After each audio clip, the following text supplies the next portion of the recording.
Hey everyone, thanks for tuning in. If you're new here, consider subscribing.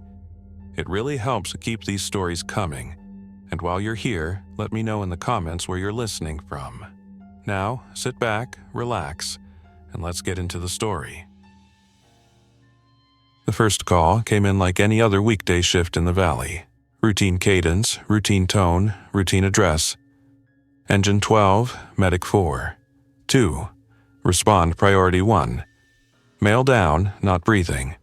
Grocery store, cross streets, West Union Hills Drive and North 9th Avenue.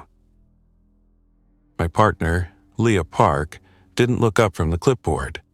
She was finishing the narcotics count on the ambulance inventory sheet, pen moving like she'd done it 1,000 times because she had. I was the one driving today, so I was already stepping into the cab. Union Hills, I said. That's the Fries. Leah clicked her seatbelt into the latch, tugged once out of habit, and reached to the center console to turn the mobile radio volume up. The rig was a Type 3 ambulance on a Ford chassis, box unit with an electrical shoreline plug and an inverter that kept the batteries topped off when we were in the bay. Our service area covered North Suburban Phoenix, Deer Valley, Moon Valley edges, bits of Glendale depending on call load. On paper, it was suburban. In practice, suburban meant long stretches of arterial roads, and a lot of places people collapsed in public. Big box stores, churches, parks, parking lots that turned into heat traps. The air outside was already warm even though it wasn't yet noon. The asphalt on the apron outside Station 4-2 shimmered in that way it does before summer really arrives. I backed the ambulance out of the bay, checked mirrors, and Leah called the en route status. Medic 4. 2 en route. The GPS on the dash offered 3 ways there, none of them clever. In Phoenix, you either go north-south, east-west, or you go nowhere. We took 9th Avenue up, then cut across. The siren was on but not screaming. I used the wail for the long approach and the yelp at intersections, trying not to spook drivers into doing the exact wrong thing. We rolled into the Fry's parking lot and it was full. Midday shoppers, carts scattered like abandoned luggage, people staring as we pulled up. Engine 12 was already there, red truck angled diagonally to protect space. That was the first thing that felt off. The firefighters were standing outside the store doors, not rushing in. One of them had his helmet off. Another kept rubbing his face like he'd touched something gross. Leah grabbed the airway bag. I took the monitor and the jump kit. We moved toward the automatic doors and I caught the smell of produce and cleaning solution, and underneath it a sour note like sweat left too long. A store employee in a green apron was waving both arms. "He's back by dairy," she said. Her voice was too loud and too high.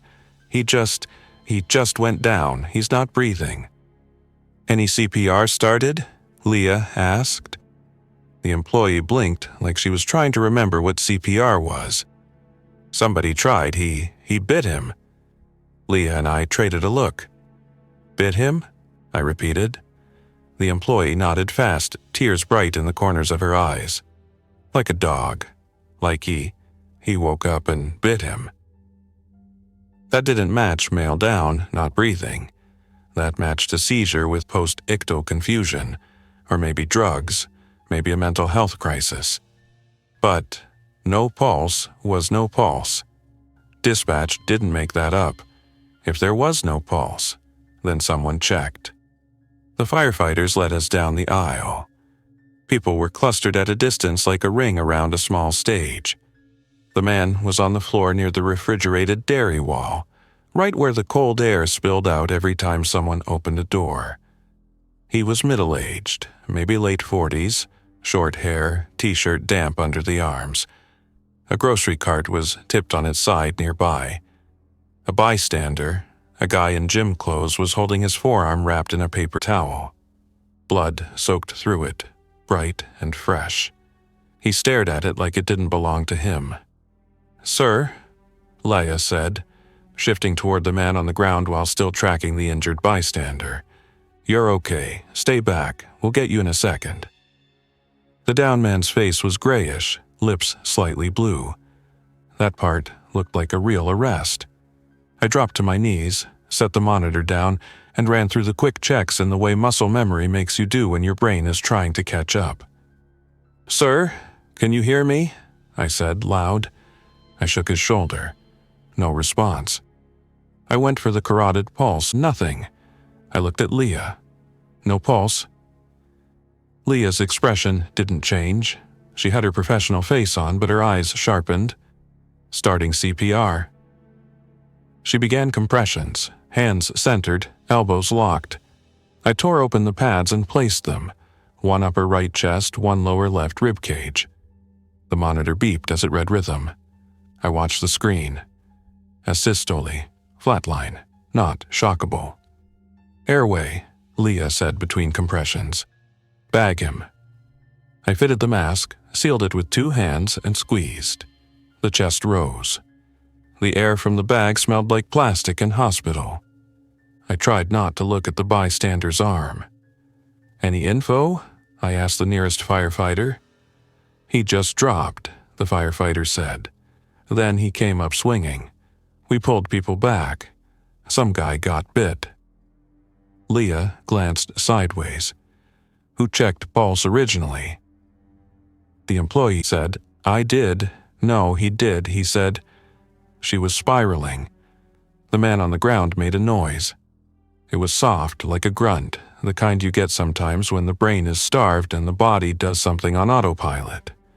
I'd heard agonal breathing before, those gasps that look like breathing but aren't. This wasn't that. The man's eyes opened, just opened. No slow wake-up, no confusion. His head turned and he looked right at me as if we were meeting at a coffee shop. His hand snapped out and grabbed my wrist. His grip was strong. Too strong for someone without a pulse.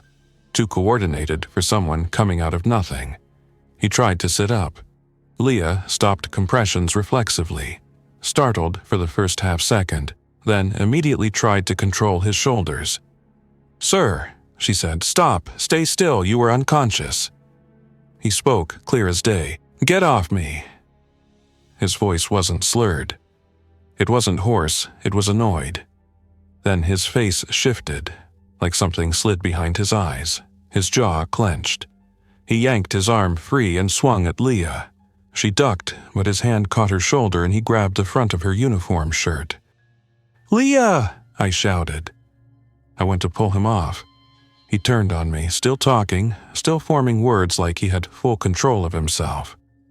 "You don't touch me," he said. "You don't touch me." He lunged forward with his mouth open like he was going to bite my face. The firefighter grabbed him from behind. 2 more piled on. The man thrashed like a trapped animal, except he was still making sentences. Short, angry ones. "Let go, let go, let go."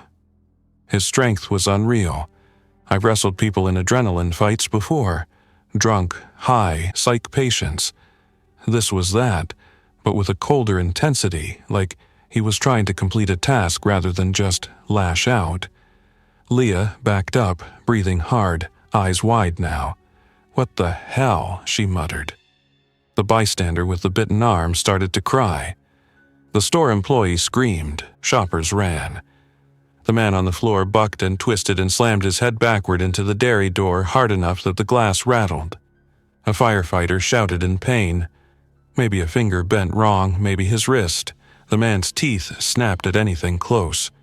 He caught fabric. He nearly got skin. "Restraints," Leah said, and her voice sounded too calm for the situation, which meant she was controlling fear by turning into protocol. "We need soft restraints." We didn't carry full psychiatric restraint systems in the way hospitals did, but we had wrist and ankle straps in the rig. The firefighters tried to hold him down. I could see the pulse now, thumping at his neck under taut skin, as if it had never been gone. I had a thought that tried to surface, something about how this didn't fit physiology, and it got shoved down by the immediate problem of a violent man in a grocery store. "Let's move him," the captain said. "We can't do this in here." We tried. It took 6 people to get him onto a backboard, and he fought the entire time, twisting, talking, spitting words like curses. "You're not taking me. You're not taking me." When we got him into the ambulance, Leah climbed in with him and one firefighter, and I stayed at the door to pass gear and keep my own face away from his mouth. That's when he went still. Like a switch flipped, he stopped fighting. He stared at the ceiling. He breathed quietly. He blinked slowly. "Sir," Leah said, "can you tell me your name?" He turned his head toward her. "Kevin," he said. Leah nodded. "Kevin, do you know where you are?" "Grocery store," he said. You guys are overreacting." His tone was normal. He sounded embarrassed, like a man who'd gotten too drunk at a barbecue and didn't want to deal with consequences. I looked at the firefighter. The firefighter looked at me. Everyone had the same expression. "This is wrong, but we have to keep moving." Leah glanced at me. "Let's go. Transport." We slammed the doors. I jumped into the driver's seat, hit the lights, and pulled out. Leah called it in. Medic 4. To transporting one adult male, altered mental status, combative episode now calm. Requesting security on arrival. Dispatch acknowledged. We headed to the nearest appropriate emergency department, which in that area usually meant Honor Health Deer Valley Medical Center, depending on diversion status. The radio chatter on the engine company's channel was clipped and tense. I could hear it through the open speaker in our cab. "Any other patients?" "Bystander with bite injury." "Get him evaluated." Bite injury, that word hung around my head like a bad smell. Leah's voice came through the intercom from the back. "He's calm. Vitals are okay, heart rate elevated, blood pressure elevated. He keeps asking why we strapped him."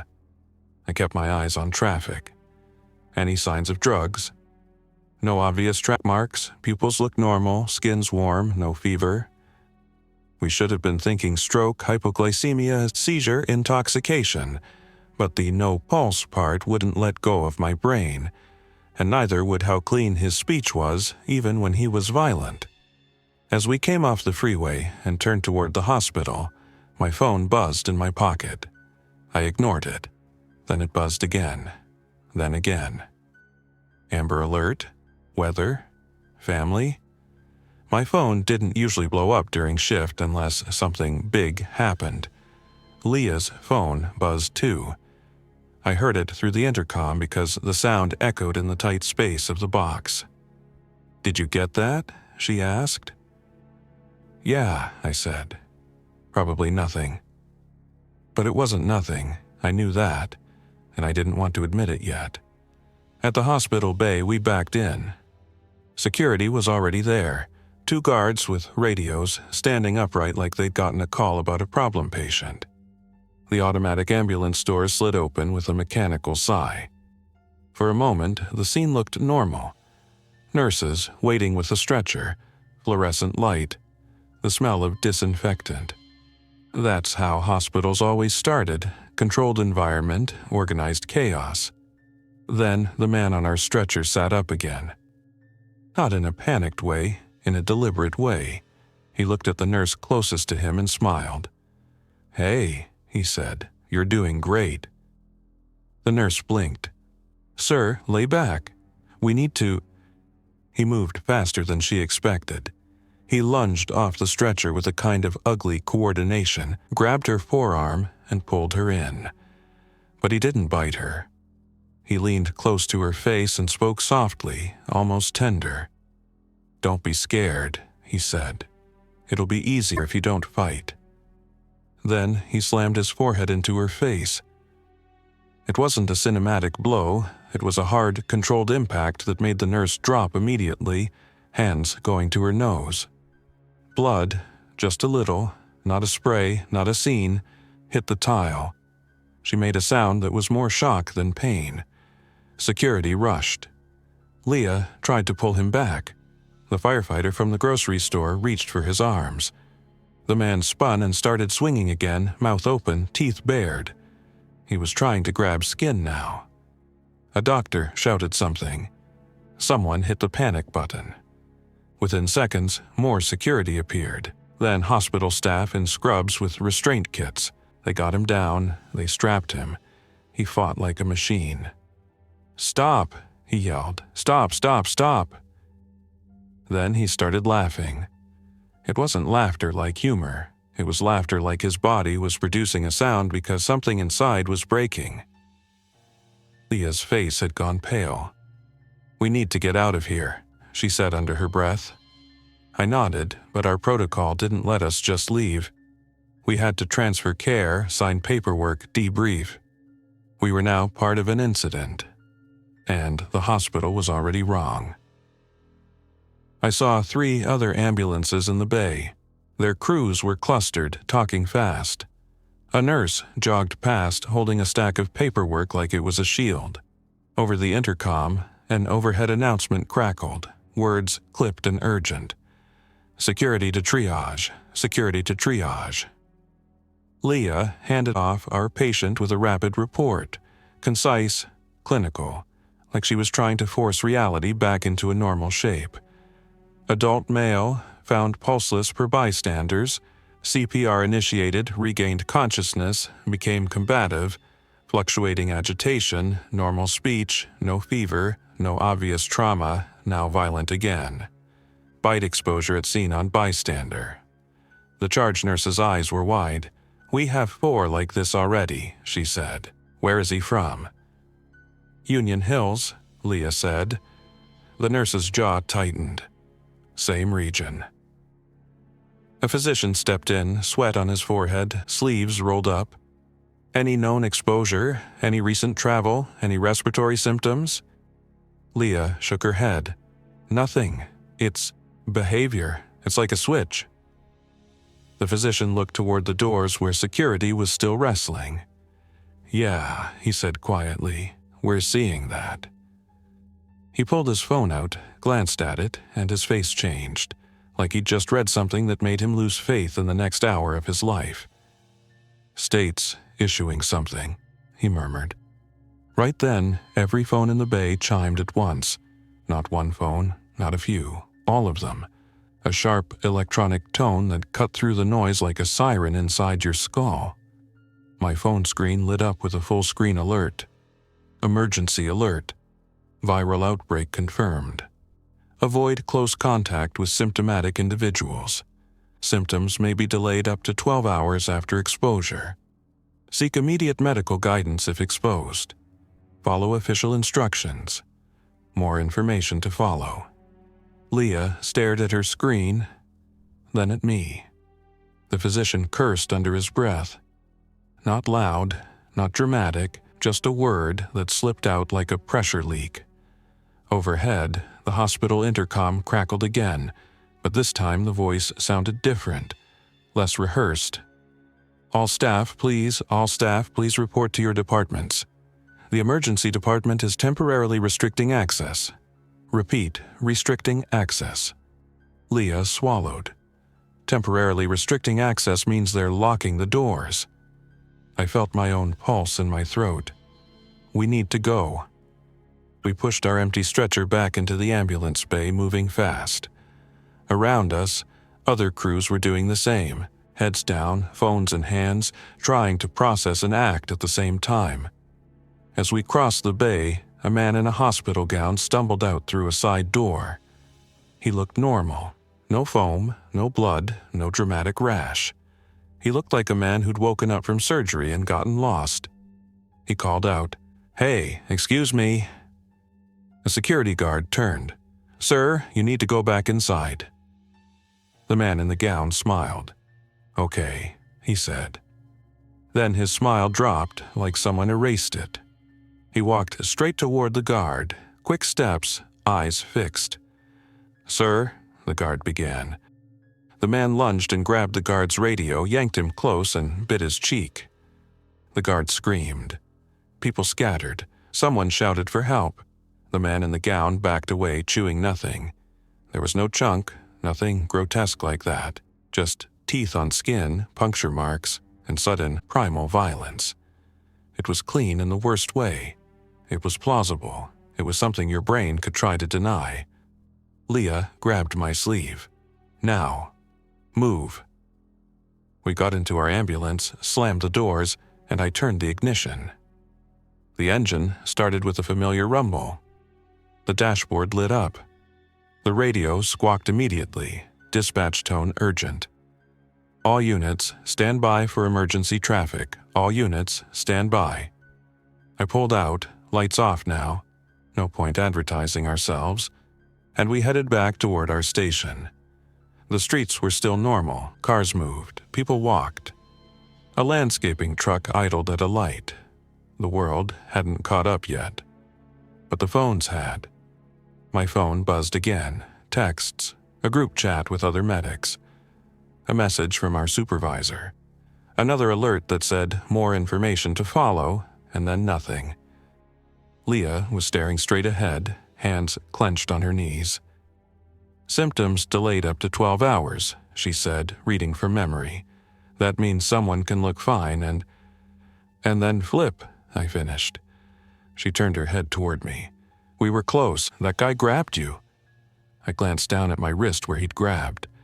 There was a faint red mark, like a pressure bruise. No broken skin, at least I thought so. He didn't bite me, I said, trying to sound certain. Leah's voice was quiet. At the store, when he first came up, he grabbed your wrist. His mouth was right there. And when we loaded him, you were at the door. If he spat, We both stopped. We both knew what we were thinking. Close contact, saliva, aerosols, droplets. The stuff we'd learned in training and then forgotten because normal calls didn't turn into apocalypse scenarios. I had gloves, I said automatically, then realized how weak that sounded. Leah looked down at her own hands. I got grabbed, she said. He got my shoulder. I don't think he broke skin, but delayed symptoms up to 12 hours, I repeated. I remembered the bystander at the store with the paper towel on his arm. I remembered the nurse with blood on her face. I remembered the guard with puncture marks on his cheek. I kept driving. Our station sat in a suburban pocket behind a row of businesses, a place designed for quick response times, not siege conditions. The ambulance bay doors were big rolling metal panels. The building was concrete block, windows limited, a small administrative office, bunk room, kitchen, supply room, and the bay itself. When we pulled in, there was another rig already parked crookedly. That was unusual. Our station normally had a neat lineup. The crooked parking meant someone rushed. Inside the bay, our supervisor, Chris Delgado, stood with 2 other EMTs and a firefighter captain. Chris was a former medic, thick forearms, shaved head, calm eyes that had seen everything and still had room for more. He looked up as we rolled in. You two, in here, shut the bay. I backed in fast. Leah jumped out and ran for the wall switch. The bay doors groaned as they started to roll down, sunlight narrowing into a strip, then a bright line, then a final slash before the door hit the ground. The sound of it closing felt like a decision. Chris pointed at the rig. Did you transport one of the violent talkers? Leah nodded. Yes, Deer Valley. He assaulted staff in the bay. Chris exhaled through his nose. Okay, we have multiple calls pending. Dispatch is trying to triage, but they're getting overwhelmed. We also have a staff issue. He looked at me. Mike, tell me you didn't get bit. My name sounded strange in that moment, like it belonged to a life before the alert. Not bit, I said. Grabbed. No broken skin that I can see. Chris's eyes flicked to my wrist. Check anyway. I pulled my glove off and looked closely. The red mark was there. When I rubbed it, it didn't sting. That was good.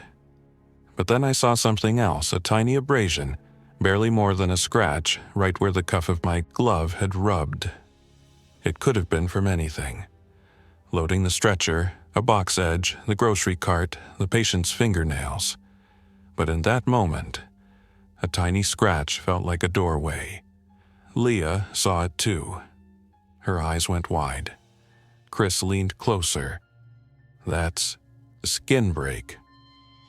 It's minor, I said, but my throat tightened. Chris straightened. He looked past us at the captain and the others. We're not sending anyone out without protective equipment, and we're not going to hospitals unless absolutely necessary, because they're turning into the problem.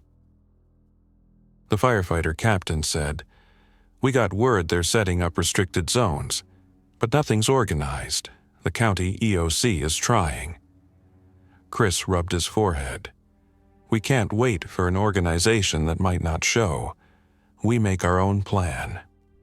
There was a silence where everyone looked at each other, and it was clear we were crossing from standard emergency response into something else. Leah broke it. "We lock down," she said. "We keep this building. We have water, power, supplies. We can ride out 12 hours and see what happens." Chris's gaze snapped to her. 12 hours is the incubation window they mentioned. That's what you're thinking? Leah nodded. If someone here was exposed, we'll know within that. My stomach dropped, because I knew what she was implying. If I was exposed, I was the timer. Chris looked at me again. The calm in his eyes shifted, not into fear, but into calculation. "Mike," he said, "what time was contact?" I did the math quickly, like you do when you're trying to avoid the answer. "We arrived at the store around 11:15 a.m., I said. He grabbed me within the first, maybe 2 minutes of CPR. Chris nodded once.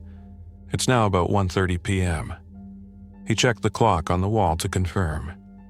That's a little over 2 hours since contact. Alert says up to 12 hours. That gives us potentially 10 more hours of uncertainty. Everyone looked at me again. I hated that feeling. Not because I was ashamed, but because I could sense the primitive part of their brains doing what humans do. Identify risk and distance from it. Chris made a decision fast. Okay, here's what we're doing. We're not abandoning anyone, but we are containing risk. Mike and Leah, you two will stay in the Bay Area. The Bay has its own bathroom, correct? Leah nodded. Yes. Chris pointed. We'll bring you food and water. We'll keep separation. We'll use masks and gloves. We monitor symptoms. If nothing happens after 12 hours, we reassess. The word "if" hung there. The captain said, "And if something happens?" Chris didn't answer immediately. He didn't want to say what we all were imagining. What we do if an EMT turns into one of the violent talkers. But he finally said, "We protect the team. We keep it controlled." Leah's hands trembled slightly, but her voice was steady. "We need rules," she said. "Like a checklist." Chris nodded. "Yes." He turned toward the supply room. "We gear up. N95 masks, eye protection, gloves. We can't treat this like a flu, and we need a barrier system." He pointed toward the corner of the bay where extra gurneys, backboards, and folding chairs were stored. "We can build a partition with equipment racks and those metal shelving units. Create a separate space." The other EMT, a guy named Ramon, nodded. "We can use the trauma tarps too, hang them as visual barriers." Chris looked at him. "Do it." Everyone moved at once. That's what people like us do. When the world goes weird, we build a system. We dragged shelving units, wheeled in extra equipment racks, moved spare oxygen cylinders to one side, and used ratchet straps to secure things. We were building an improvised containment area inside our own station, using the same instincts we used for extrication scenes. Stabilize, isolate, control. Leah and I ended up on one side of the partition, a space about the size of a small garage bay within the bay. We had access to a sink, a bathroom, and the ambulance itself.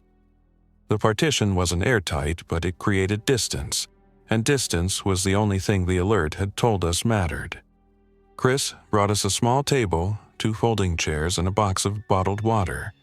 He slid them through a gap with gloved hands, mask on, eyes serious. "We'll do checks every hour," he said. "You feel anything?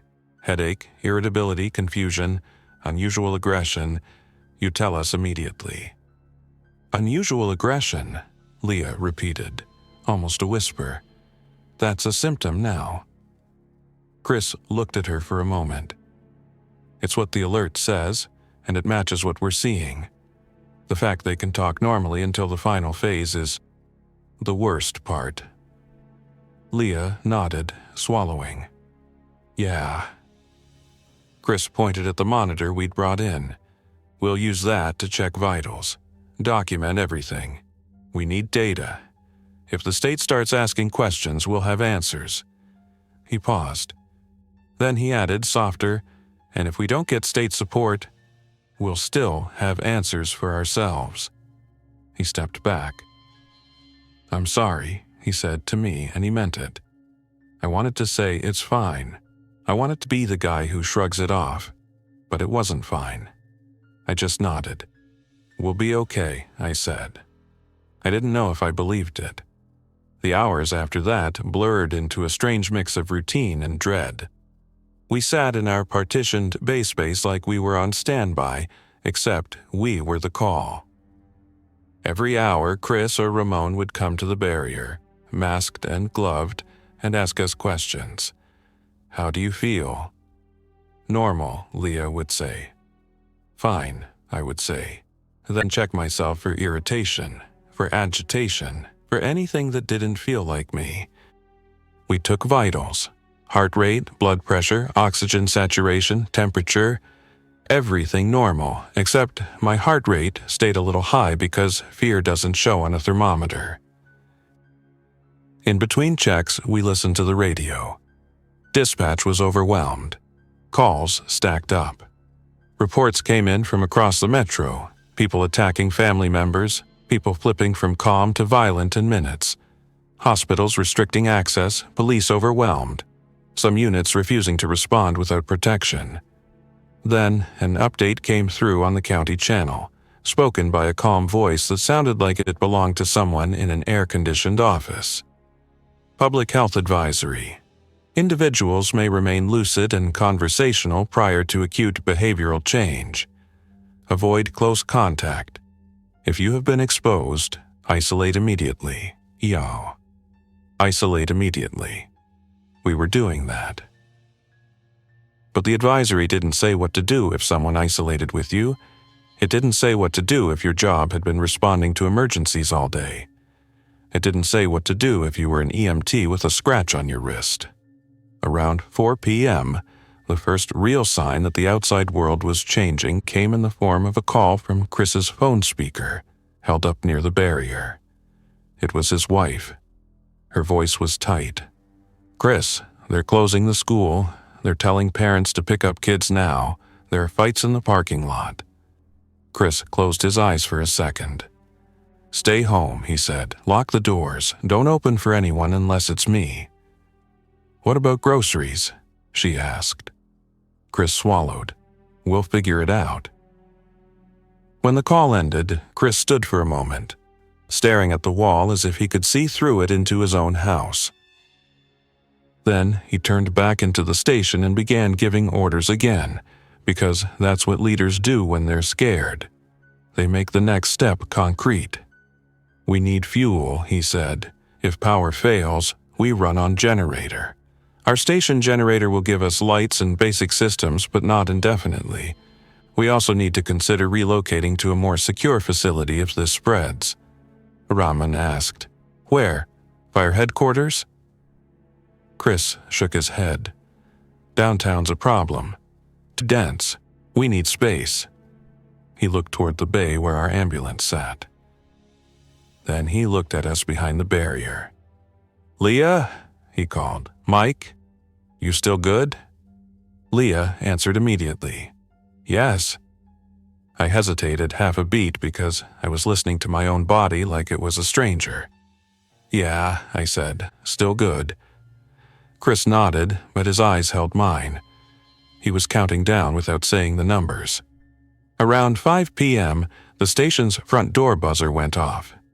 Everyone froze. We didn't usually get walk-ins. People called dispatch. They didn't show up at a station unless they were desperate or confused. Chris gestured for silence. He moved toward the door with the firefighter captain, both of them masked. They didn't open it. They looked through the narrow window. A woman stood outside holding a small child on her hip. The kid looked limp. Not dead, just drained. The woman's hair was messy, her eyes wide. She pressed the buzzer again. Chris opened the door crack, chain still on. "Ma'am," he said through the gap, "what's going on?" "My son," she said, voice breaking. "He won't wake up right. He's talking, but he's not right. The hospital turned us away." The child lifted his head slightly and looked through the gap. His eyes met Chris's. "Please," the child said. His voice was flat and adult in tone, not the sound you expect from a little kid asking for help. "Let us in." I felt hair rise on the back of my neck. Chris kept the chain on. "Ma'am," he said carefully, "has he hurt anyone?" The woman's eyes darted away. He scratched his dad," she admitted, "but he didn't mean it." The child smiled faintly. "Open," the child said.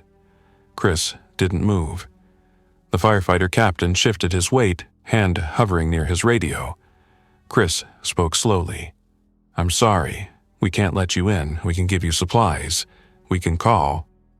"There is no one," the woman snapped, sudden anger. Tears streaked her face. "There is no one. They said viral outbreak confirmed and then they stopped answering. They stopped answering." The child's face tightened. He started to squirm in her arms. "Mom," he said, and there was something sharp in the word. "Open it." The woman tightened her hold, but the child jerked, stronger than he should have been. He swung his head and bit her shoulder through her shirt. She screamed. Chris slammed the door shut instinctively, chain rattling, then locked it fully. Outside, the woman fell to her knees, trying to pry the child off. The child clung and bit again. Not ripping, not gore, just puncture, pain, and the horror of watching someone you love become a danger. Inside, everyone stood silent, listening to her screams through a metal door. Leah pressed her hands to her mouth behind the barrier, her eyes filled with tears. Chris's face was gray. He whispered, "Get away from the door." Ramon backed up, the captain backed up. Chris didn't look at us. He didn't have to. We could all feel what that scene meant. The infection was not contained in hospitals. It was in homes, in cars, in children. And the infected could speak. Outside, the screaming turned into sobbing, then into a weird quiet. Then there was a thump against the door. Soft at first, then harder. A voice came through the metal. "Please," the child said. Then, after a pause, the voice changed tone. "You can't hide," the child said. "You can't hide." The banging stopped. Footsteps moved away. Chris exhaled shakily. Nobody spoke for a long time. After that, the station became a bunker. They taped paper over the small windows. They moved vehicles to block the bay doors from the inside, rolling tool cabinets and heavy equipment into place. They killed the exterior lights so we wouldn't be a beacon, and we waited. The next hours were the worst kind of time because nothing happened and everything could happen. Leah and I sat in our partition and tried to keep our minds from chewing themselves apart. We talked about stupid normal things at first, calls we'd run, the best gas station coffee on the route, the time Leah had to chase a runaway dog out of a school parking lot while wearing full turnout gear because the fire crew thought it was funny. Then, inevitably, we circled back to the outbreak. They talked normally, Leah said, voice low, even when they were violent. That's not rabies, that's not drugs, that's something else. I nodded. It's like they're still there until they're not. Like a switch, she repeated. I stared at my wrist. The tiny abrasion looked even smaller now, like it was mocking me. We should clean it again, Leah said. I already did, I replied. Do it again. So I did, soap, water, scrub, until my skin turned red. It didn't change the fact that 6 hours ago in a grocery store, a man with no pulse had grabbed me and tried to bite. At around 7 p.m., Chris came to the barrier for another check. His voice was different now, tighter, more clipped. We're getting reports of looting, he said. Not just opportunistic. People targeting pharmacies, clinics, EMS stations, they're looking for supplies. Leah frowned. Who's they? Chris hesitated. Some are just people. Some are infected who still look normal. That made my stomach twist. Great, I muttered, so we can't even tell. Chris nodded. That's why we don't open the doors. He looked at me. How you feeling? I took a breath. I scanned myself, heart racing. Hands slightly sweaty. But that could be fear, that could be adrenaline, that could be normal. Okay, I said. Chris didn't look convinced. Any irritability? Any urge to act aggressively? I almost laughed at the absurdity. My job involved stepping into chaos and occasionally using controlled force to keep someone from hurting themselves. I'd been irritated 1,000 times on shift, but this question was different. It was asking if my mind was changing shape. No, I said. Just scared. Chris nodded once. Scared is normal. He stepped back. We're at about 8 hours since contact, he said, mostly to himself. 4 more to clear the window, if the window is accurate. When he walked away, Leah leaned toward me. He thinks you're going to turn, she whispered. I didn't answer because I didn't trust my voice. Later, around 8:30, the power flickered. Lights dimmed, then surged back. The radio crackled, then steadied. The hum of the bay fan shifted pitch. Raman shouted from the other side of the partition, "Grid's unstable." Chris's voice followed, "Prep the generator." We could hear them moving. Metal clanged. A door opened. The low rumble of the station generator test started somewhere behind the building. The flicker reminded me how fragile everything was. We built a modern world on invisible systems. Electricity, water pressure, cell towers, and all of it could go wrong in a day. My phone buzzed again. Another alert. This one was longer, more detailed, and it chilled me because it tried to sound calm. Emergency update. Viral outbreak confirmed statewide. Transmission. Close contact with infected individuals, especially saliva exposure. Incubation, up to 12 hours.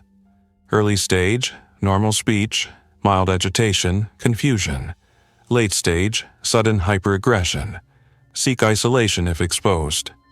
Saliva exposure. The words, especially saliva, were like a finger tapping the abrasion on my wrist. Leah read it over my shoulder. Mild agitation, she said. Confusion. She looked at me. Be honest, anything? I swallowed, my mouth felt dry. No, I said. But then, as if my brain wanted to sabotage me, a thought flashed. I want to get out. I want to open the door. I want to move. It wasn't an infected thought. It was a trapped thought. But the fact that I had to analyze my own impulses made me feel less like myself. I stood up abruptly. Leah flinched. Mike? I realized how that looked. Sudden movement, tension, possible agitation. I forced my shoulders down. Sorry, I said. Just need to stretch. Leah didn't relax. She watched me closely, and that hurt more than the scratch. Around 9:30 p.m., a thud hit the bay door. Everyone froze again. We didn't have exterior cameras on the bay door, just the small high windows we'd covered. We could only hear another thud, metal vibrating. Then a voice muffled through the bay door. "Help," it said. "Hello? Is anyone in there?" Chris moved quietly. He motioned for silence. He approached the bay door from the side, not directly in front of it. The firefighter captain stayed close, holding a long tool that looked like a pry bar. Not as a weapon, as a tool, but in that moment, everything was a weapon if it needed to be. The voice outside sounded like a young man. "I'm hurt," it said. "I need help, please." Chris didn't answer. The voice continued, more urgent. "I'm not sick, I'm not, I got attacked. Let me in, I can't stay out here." Chris whispered to the captain. "Could be real. Could be infected. Could be a trap." The captain whispered back. "If we open, we lose everything." Another thud, closer. Like a shoulder hit the metal. Then the voice changed. It didn't become growly, it didn't become monstrous, it became calm. "I know you're in there," the voice said. A pause. Then, almost conversational, "Open the door." My heart hammered. Leah's hand went to her mouth again. Chris backed away from the door slowly, as if the metal itself could reach out and grab him. From behind the door came a scratching sound, fingernails maybe, then a bang. Then another. The sound kept repeating. Not frantic, rhythmic. Like someone was testing structure. Ramon whispered, "They're learning." Chris turned and hissed, "Everyone back, stay quiet." The banging continued for a while, then stopped. Footsteps moved away. We all held our breath until the silence felt like a weight.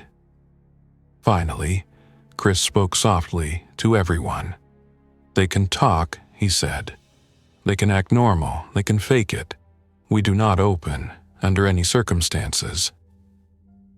There was a murmur of agreement, but it sounded hollow.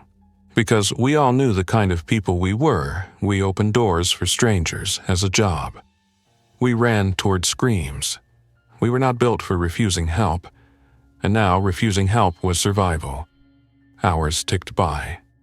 10 p.m., 10:30, 11. Every time I checked the clock, I felt like I was checking a bomb timer. At about 11:15 p.m., I realized something and it hit me like a punch. 12 hours from 11:15 a.m. was 11:15 p.m. We were at the edge of the window. Leah realized it too. She looked at her phone, then at me. "We're there," she whispered. "If it's accurate, we're there." I swallowed hard. My mouth was still dry. I waited for something to happen, for my thoughts to shift, for the urge to attack to rise like a wave. Nothing happened. Relief came, but it didn't come clean. It came tangled with doubt. Because the alert said up to 12 hours. Up to could mean 10. Could mean 12. Could mean 11:59. Could mean the next minute. I sat very still. Leah whispered, "How do you feel?" I listened to my own brain like it was a radio station with bad reception. "I feel tired," I said. Leah nodded slowly. "Tired is fine." But even tired made me nervous because exhaustion can make you irritable. And irritability was a symptom now. At 11:30, Chris came to the barrier for another check. His face looked older than it had that morning. "It's been 12, he said. He looked at me with the same calculating eyes. "Still okay?" I nodded. "Still me." Chris studied me for a few seconds that felt like minutes. Then he nodded back. "Okay, that's good." He exhaled, and some tension left his shoulders, but not all of it. "Still," he said, "we don't assume we're safe. We assume the alert is incomplete. We keep the barrier overnight. We keep distance. Tomorrow, we reassess. Leah nodded. Agreed. Chris leaned closer, voice low. We got another update from a hospital contact. They're seeing a pattern. What pattern? Leah asked. Chris hesitated. Some people don't turn in 12 hours. Some turn later. Some never show symptoms, but still behave wrong. My stomach dropped again. Chris continued. They're calling it phases, but it's messy. They don't have hard rules yet. Hard rules. That's what we wanted. A checklist, a timer.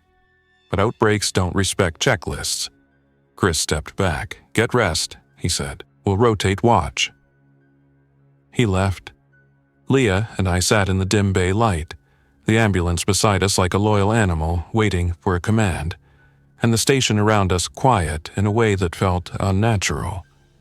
Outside, the city was still there. The suburbs, the freeways, the neighborhoods with block walls and palm trees. But I could feel it shifting in the dark, the way a storm gathers before you see the clouds. Leah finally spoke, voice small. If this keeps going, what do we do? I stared at the partition of shelves and tarps we'd built. It was absurd and brilliant at the same time. EMS improvisation applied to survival. We do what we always do, I said slowly. We triage, we stabilize, we adapt. Leah snorted softly, a humorless sound. We're not equipped for this. I nodded, no. Then I looked at the ambulance. But we have something most people don't. Leah followed my gaze. A vehicle? More than that, I said. We have medical supplies, oxygen, meds, trauma gear, radios.